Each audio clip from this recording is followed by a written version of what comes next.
Do you want to be Zombie Potter in Dying Light 2? Then I'm going to show you how you can ride the broomstick. This is actually a parkour challenge. It's a nice little Easter egg. It's extremely hard to do, but once you get it going, I'm sure you guys will be able to get that gold, unlike me. So you probably won't be able to do this unless you've done the broadcast mission and you've got to get on top of the VNC building.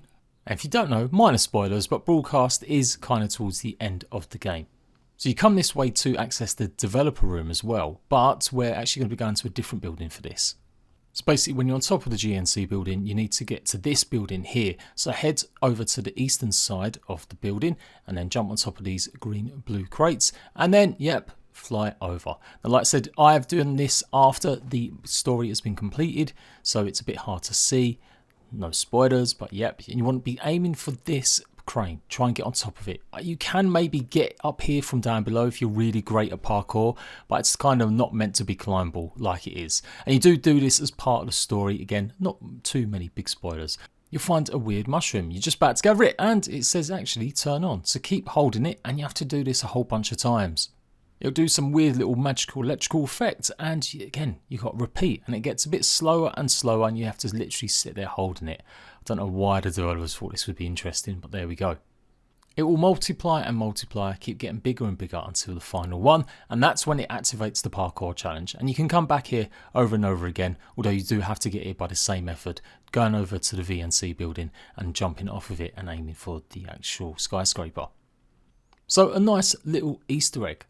Don't worry if you've done it during the day, it will fast forward you to night time. There's the times: 1:10 for gold, 1:30 for silver and 2:30 for bronze. And a decent amount of parkour points as well, or agility points. And yeah, you just got to fly through the blue rings. Now it's actually a bit more difficult than you think. Like I said, I had problems with this. I died maybe 6 or 7 times. But if you fail it, it will put you right back at the start of the parkour challenge, so you don't have to keep going up and over and doing anything else again, and you just got to weave your way through these weird constructs. You can pretty much keep going high or low using this as well. It's not like the paraglider where you're more or less going down. And if you use the speed upgrade that you've already got for your paraglider, it actually works on this as well. So you can get a little boost back into the air. Now, one thing you're going to have to do sometimes to change the angle quick enough is, I do believe, press the R2 or RT button on the controller. Don't know what it is on keyboard. And that would help you kind of get a bit of extra direction or switch it around quickly. There are loads of air current, so it is hard. I'm not going to be getting gold. I'll leave that to you experts, you Harry Twotters. And yes, you generally have to just keep going through the blue ones. That's probably the only one that's a bit more difficult, is getting in through that building. That was a bit more of a challenge. You can see the wind is buffering against me here. So yeah, if you carry on using the jump thing, you should be able to get to it, no problem. And like I said, you can use the left stick boost if you wanted to as well and switch it around. So yeah, you can tell I had a bit of a nightmare with this. I won't show the whole course, you guys can obviously go and get it yourself, but eventually you get to the end in here and that's it, that's the challenge complete. It will respawn you back on the skyscraper, so if you just want to get down, then obviously you're going to need to just use your paraglider to get down from there.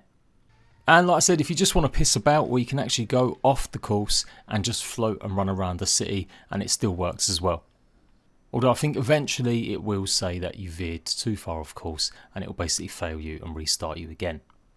There we go. Any more Easter eggs I'll be showing you guys, and the developer room video is incoming, as well as a bunch of other stuff. So make sure you subscribe to go and check out the rest of the Dying Light content. I'll see you right back later.